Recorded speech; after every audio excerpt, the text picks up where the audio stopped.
Well, look out, America. The geniuses are at it again. Oh, yes, the geniuses in Washington, D.C. You know the geniuses I'm talking about.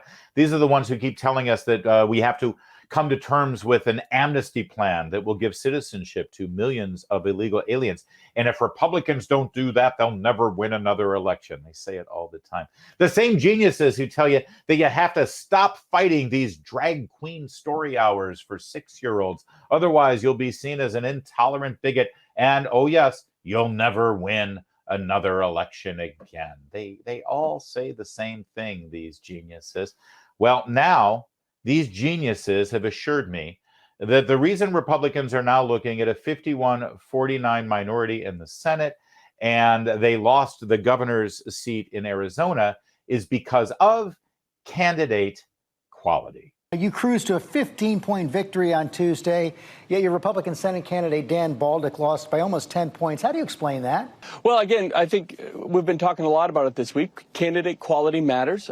But the final point I'll make, Sean, is mechanics are always important in campaigns, but candidate quality is essential. Good candidates will win.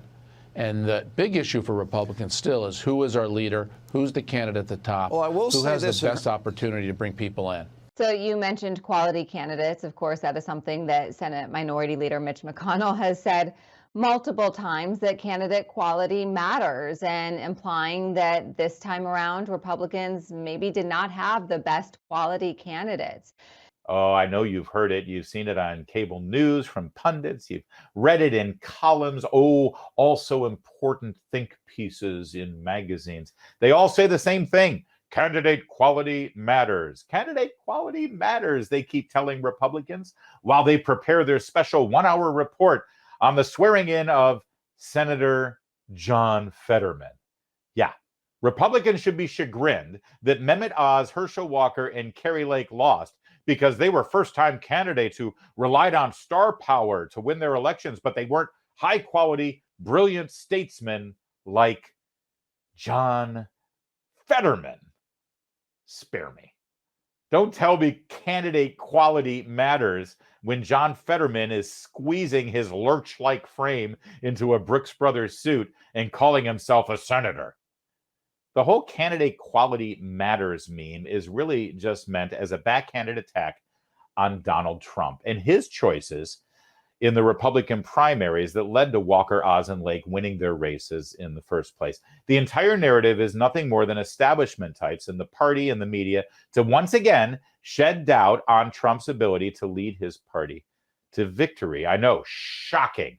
Establishment types in the Republican Party and the media attacking Donald Trump. But of course, instead of coming right out and saying it, they just stick with weasel words like candidate quality matters. Yeah, candidate quality matters. All the while they stare at the ceiling when someone points out that mealy-mouthed uptalker Katie Hobbs, who sounds like an ill-informed teenager, refused to campaign or even debate her opponent. Yeah, Hobbs. Now that's a real quality candidate. That's for sure.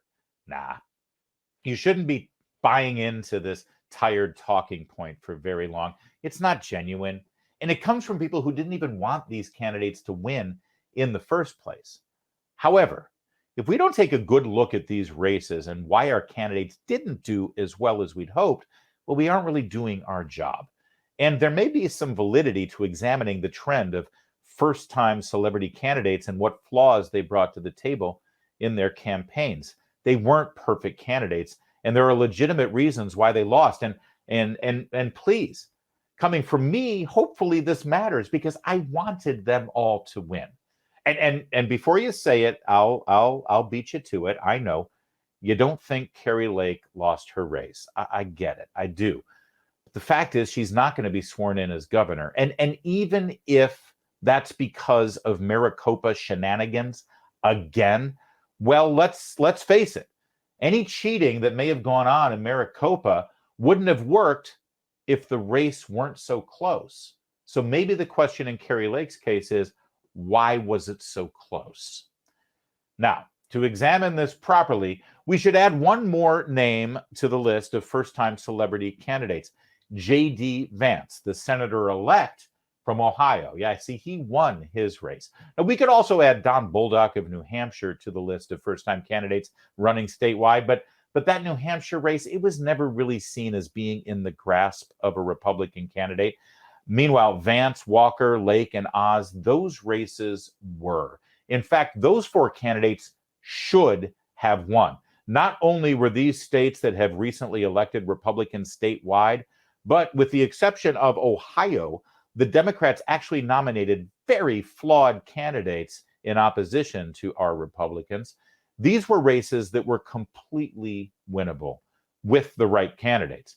Now, ironically, coming back to Ohio, Vance's victory there over Representative Tim Ryan it's even more impressive, considering Ryan has been in office in that state for years, had a well-funded, well-tested political operation, and Vance, yeah, this was his first time out. So why did J.D. Vance win in Ohio while Oz, Lake, and Walker lost? Well, I think the best way to answer that question is to ask a few more questions.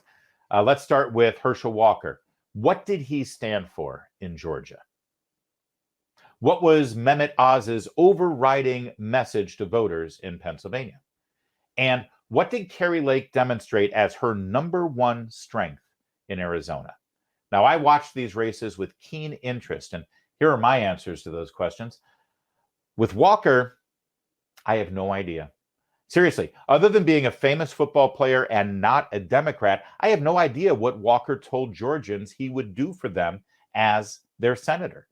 Other than caucus with Republicans, which, by the way, is enough for my vote, but for most voters, it isn't enough. Oz's overriding message in the campaign was that he was Dr. Oz, and Fetterman couldn't really be trusted as a senator because, because you know. Yeah, in the final weeks, most of the buzz in Pennsylvania was about Fetterman's mental and physical capacity, not about the great ideas, principles, and values Oz would bring to the Senate on behalf of Pennsylvanians. He never really made the case for himself, just the case against Fetterman. And with Lake, listen, there is no doubt that Kari Lake is a gifted campaigner and communicator. But what was the single greatest strength she brought to Arizonans in this race? What did she demonstrate as her greatest skill set? It was debating people in the media, and she was great at it. But what does that do to help Arizonans who are struggling to pay for gas? The fact that their governor can really take on and win a fight against the media. Now look at J.D. Vance.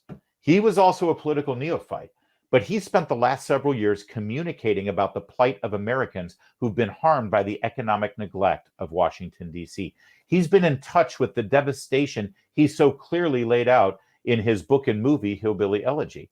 He was able to empathize with voters and tell them that he planned to go to Washington and fix the problems that were hurting Ohioans. Candidate quality was not the issue. Candidate message was. I have no doubt that Walker, Oz, and Lake could have communicated about relevant issues that mattered to the voters of their states, but no one ever bothered to lay out for them that this should be a priority. They won their respective nominations on their star power, and then when it came to assemble a cohesive message for the general election, they seemed lost. And was their fault? Well, ultimately, probably yes, but it's also the fault of the party elders and party infrastructure.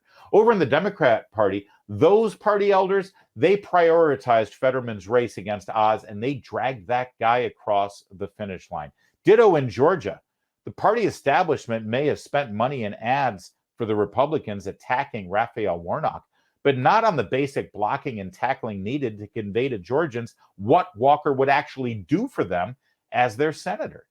Does candidate quality matter? Sure. But so does candidate messaging, candidate priorities, and candidate support. And ultimately, if the voters think all you have going for you is your name recognition, your star power, your Heisman Trophy, and your ability to own a cable news anchor in a debate, they might not feel completely motivated to give you the gift of their vote. More to come on O'Connor Tonight.